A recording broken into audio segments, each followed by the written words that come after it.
I'm going to walk you through another tool that has saved me hours, if not days, of my life. And that tool is the pivot table.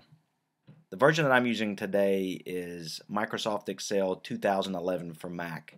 It works differently for Windows, but the concept is exactly the same. And what pivot tables allow you to do is to roll up and have a lot of different looks at information, and it is an absolutely awesome tool. So you can see I've got my data organized in a table with headers of team name, salary, and position. And what I'm going to do is first just click anywhere in that table, and I'm going to go to my data tab, and I'm going to select pivot table. And this is going to kind of give you an automatic run up in the Mac version. And so it's automatically rolled up by the team, and then by position in these column labels, and then now it totals it up by team, by position. But I don't want to look at it that way. And that's the beauty of the pivot table, is that you can look at it 1,000 different ways. So I don't want the position headers up top. I just want to look at the total values by team. So I'm going to just drag position up, and now you can see it's going to give me the total now by the team. So the total salaries by each team.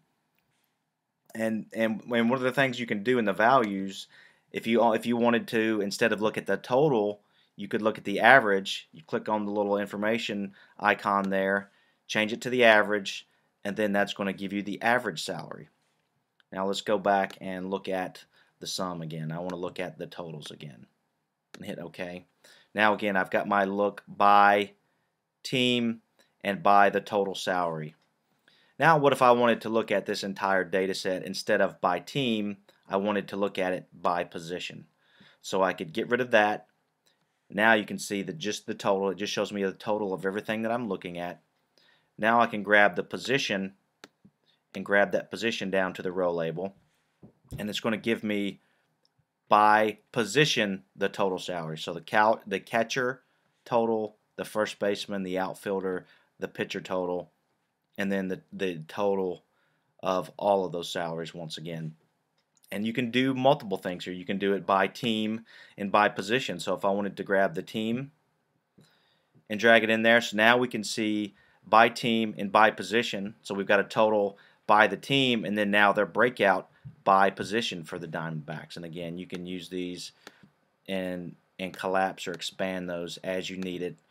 And you can also change the, instead of team, if I didn't want them together, I could put them in the column labels and have the team in by position. So it is an absolutely fantastic tool.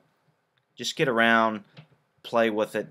You're not going to break anything, and it helps you immensely when you're trying to analyze something. I highly recommend using the pivot table. Practice it, learn it, watch this again. Get out there and use it. It's a great tool.